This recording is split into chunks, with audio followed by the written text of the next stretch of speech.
Every weekday morning, at exactly 7:30, bus number 12 reached the Maple Street stop. The timetable said the doors should close immediately after every passenger was safely on board. The route was carefully planned. Every minute mattered. Passengers expected it. The city measured it. And yet, every single morning the bus waited. Not for 5 minutes. Not even one. Exactly 30 seconds. Some passengers smiled. Others glanced impatiently at their watches. A few quietly wondered why the driver couldn't simply follow the schedule.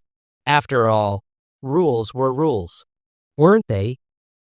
Then, just as the 30 seconds came to an end, an elderly man appeared around the corner, walking as quickly as his wooden cane allowed.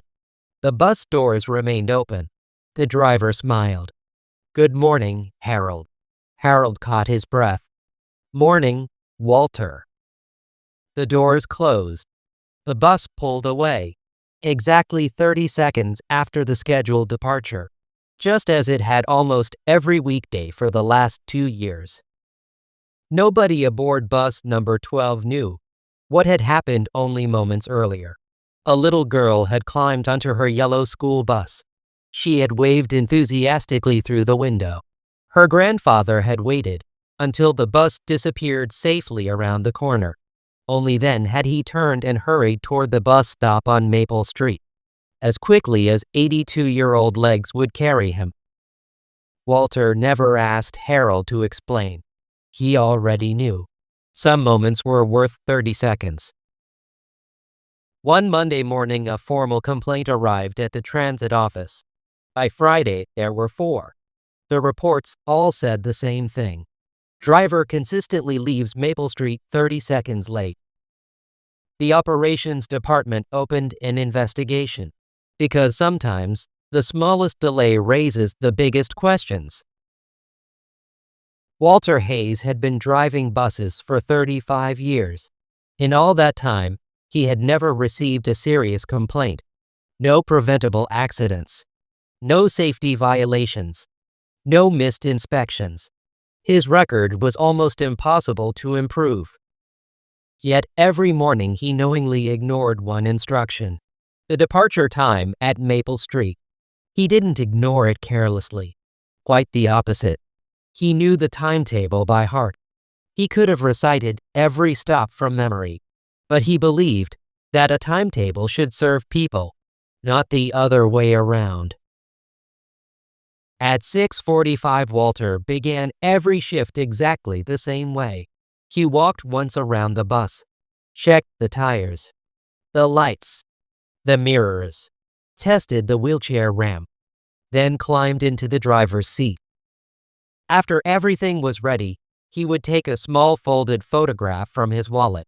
It showed his father, standing proudly beside an old city bus. Walter smiled. "Morning, Dad." The photograph disappeared back into his wallet. The engine started. Another day began. By 7:28, Walter could already see Maple Street in the distance. He glanced briefly into the large rear-view mirror. Several regular passengers looked up from their newspapers. One young nurse smiled politely. A university student adjusted his headphones. A mother helped her little son to fasten his backpack. Almost everyone on the bus knew what would happen next. Walter gently stopped beside the curb. The doors opened. Several passengers climbed aboard.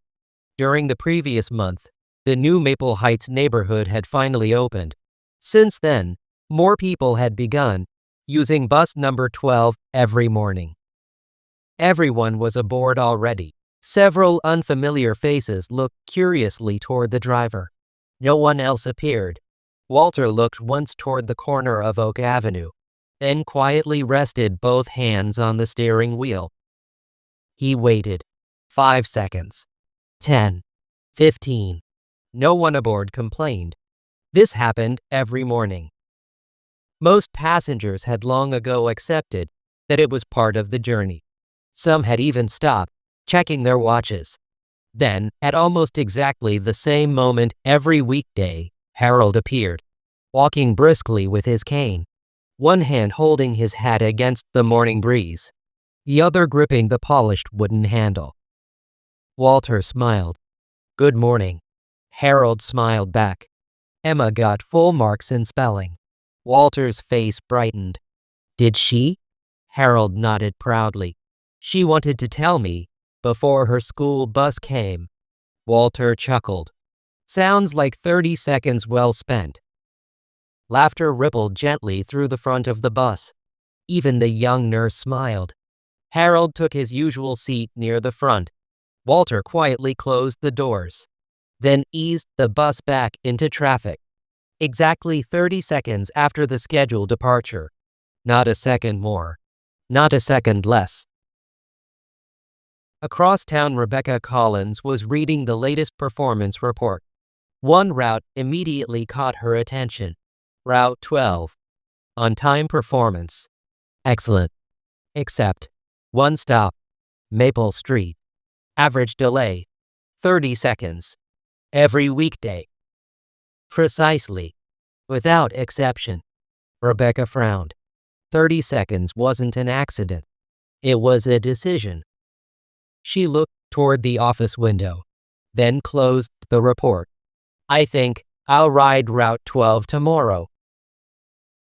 The following morning, Rebecca left her office much earlier than usual. Instead of reviewing reports, she boarded bus number 12. She chose a seat halfway down the aisle, close enough to observe, far enough away not to disturb the driver. Walter greeted her with the same warm smile he offered every passenger. "Good morning." "Morning." He didn't ask why she was there. He already knew. The bus rolled quietly through the waking town. Walter greeted people by name. "Morning, Mrs. Lewis." "Good luck with your interview, Ethan." "How's your shoulder today, Mr. Patel?" Rebecca quietly noticed each conversation. None lasted more than a few seconds. Yet every passenger smiled before taking a seat. She found herself thinking of another leader she had once met. Someone who believed that people remembered being noticed. By 7:28, Walter eased the bus toward Maple Street. Rebecca glanced at her watch, then at the dashboard clock. Perfectly on schedule. Walter opened the doors. Passengers stepped aboard. The stop became quiet. Rebecca expected the doors to close. They didn't. Walter calmly rested both hands on the steering wheel.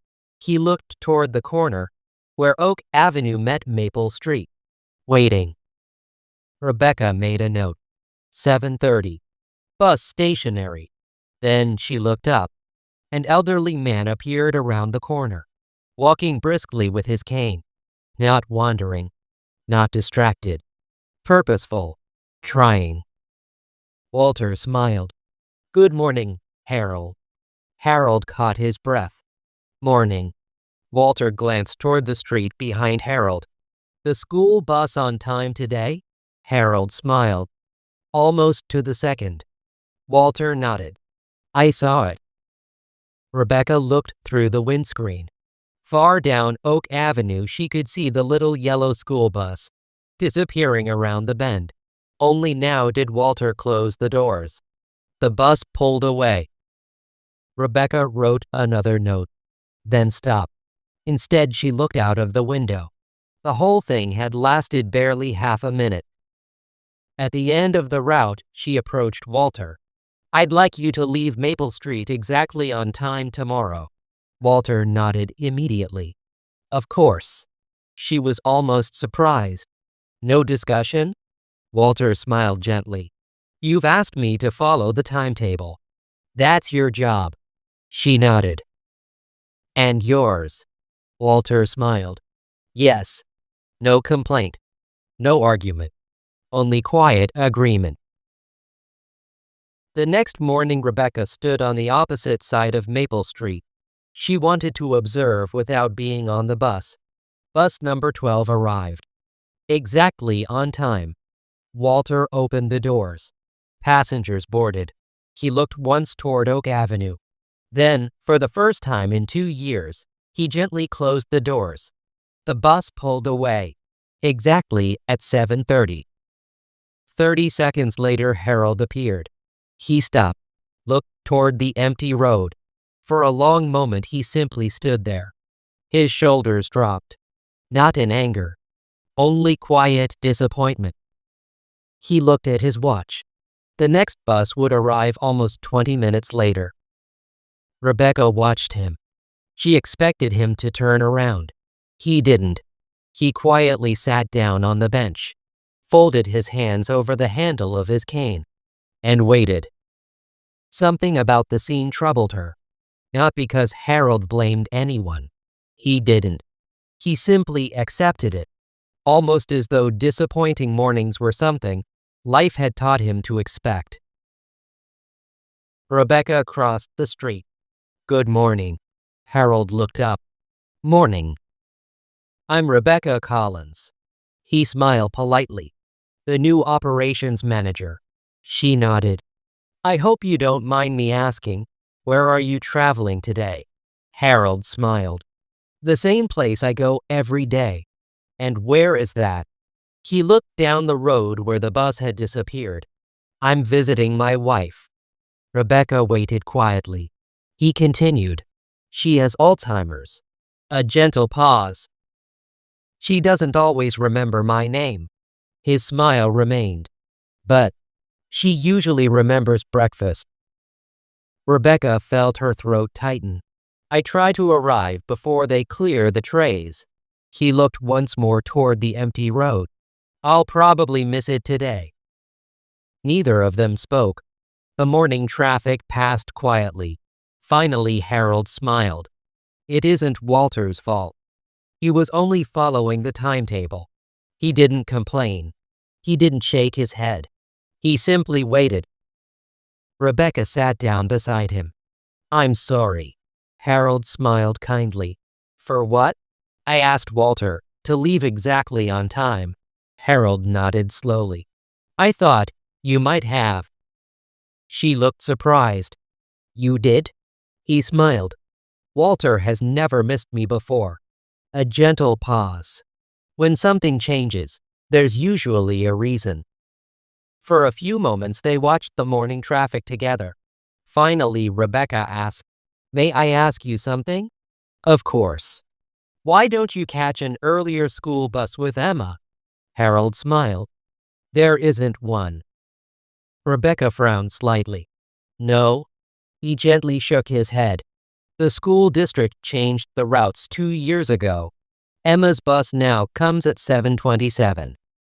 He looked toward the corner, where the yellow bus had disappeared. "My bus still leaves at 7:30. Rebecca quietly did the calculation in her head. 3 minutes. For someone walking with a cane, it simply wasn't enough time. Harold smiled gently. "I've never asked Walter to wait." Rebecca looked at him. "I know. He started doing it on his own." Another quiet pause. "I told him not to." "You did?" Harold nodded. "I didn't want to inconvenience everyone else." Rebecca smiled faintly. "And what did Walter say?" Harold laughed softly. He said, "We'll see how many people 30 seconds inconveniences."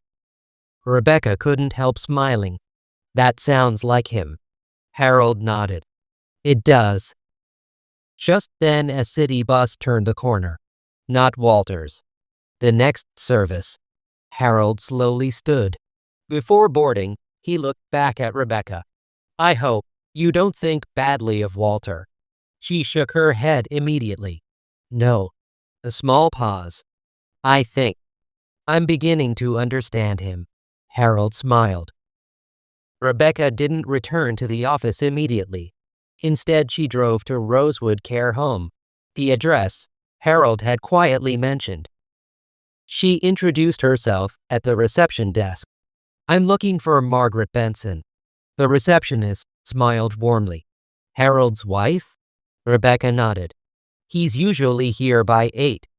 The receptionist glanced at the clock. "Not today." A gentle smile faded from her face. "He'll miss breakfast." Rebecca looked through the dining room window. Several elderly residents were already eating. One woman sat quietly at a small table near the window. She looked toward the entrance every few seconds, almost expectantly. The receptionist followed Rebecca's gaze. "That's Margaret." Rebecca remained silent. The receptionist smiled sadly. Some mornings she remembers everything. Some mornings she remembers almost nothing. A gentle pause. But she nearly always remembers that someone comes to have breakfast with her. Rebecca felt her throat tighten.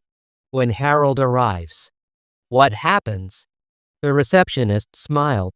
She smiles. And for 20 or 30 minutes, they're simply husband and wife again. Rebecca stood quietly by the window, watching Margaret glance once more toward the entrance. She wasn't watching the clock. She was waiting for someone she loved. For the first time since becoming operations manager, Rebecca stopped thinking about departure times. Instead, she found herself asking a different question. What is public transport really for? To move buses, or to help people reach the moments that matter most? That afternoon, she opened Walter's route file once again. This time, she wasn't looking at delays. She was looking at connections. One yellow school bus, one city bus, one nursing home breakfast. 3 separate schedules that somehow met every weekday morning for exactly 30 seconds. The following morning, Rebecca arrived at the depot before sunrise. She carried Walter's route file under one arm, a notebook under the other. For the first time, she ignored the performance graphs. Instead, she began writing names. Harold, Emma, Margaret. Then she stopped. After a moment, she added another, writing, "Who else?" Later that morning, she rode Route 12 once again. This time, she wasn't watching the dashboard clock. She was watching the passengers. At the third stop, a young nurse climbed aboard. Walter smiled. "Morning, Rachel." She smiled back. "Morning." Rebecca noticed the tired circles beneath her eyes. Night shift. A few stops later, Walter quietly asked, "Everything all right today?" Rachel nodded. "Better." Walter smiled. "I'm glad." The bus followed East Route and left Maple Street Station at 7:30, as was written down in his timetable. Rebecca waited until Rachel left the bus, got off herself behind Rachel. Then she introduced herself. "I'm Rebecca Collins." Rachel smiled. "The new operations manager?" Rebecca nodded. "May I ask you something?" "Of course." Rebecca hesitated. "Has Walter always waited those 30 seconds at Maple Street?" Rachel laughed softly. "Oh, yes. For years." Rebecca expected criticism. Instead, Rachel smiled warmly. "When my son was born, I worked permanent night shifts." Rebecca listened. "There were mornings when the hospital was so busy, I thought I'd miss the bus." A small smile crossed her face. "But Walter always looked in his mirror just one more time." Rebecca asked quietly, "Did you ever ask him to wait?" Rachel shook her head. "Never. I always ran." Another pause. "He only waited if he could see I was already trying." That afternoon, she spoke with another passenger, a university student named Ethan. He laughed when she mentioned Walter. "I thought he was the strictest driver in town." Rebecca looked surprised. "Strict?" Ethan nodded. "He never waited if I overslept." Rebecca couldn't help smiling. "He didn't?" Ethan laughed. "No. He told me, 'Tomorrow your alarm clock needs to work harder than I do.'" Rebecca laughed aloud. "That sounds like Walter." Ethan nodded. "It taught me something. He wasn't rewarding excuses. He was helping effort." By the end of the week, Rebecca had spoken with a dozen regular passengers. Each story sounded different, yet everyone contained the same quiet pattern. Walter never guessed, never assumed, never played favorites. He simply watched. If someone was already doing everything they reasonably could, he found 30 seconds. If they weren't, the bus left exactly on time. That evening, Rebecca knocked gently on the driver's lounge door. Walter looked up from his cup of tea. "Come in." She sat opposite him. For a moment, neither spoke. Then Rebecca asked, "How did you decide?" Walter smiled. "Decide what?" "Who to wait for." Walter thought for a long moment. Finally, he answered, "I never waited for people who weren't trying." A gentle pause. "I only waited for people who were already trying." Rebecca slowly nodded. She had expected a complicated explanation. Instead, she had been given one simple principle.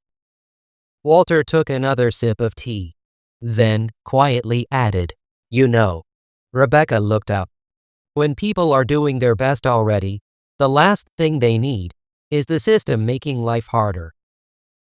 Silence settled gently between them. Rebecca looked down at her notebook, then slowly closed it. She smiled.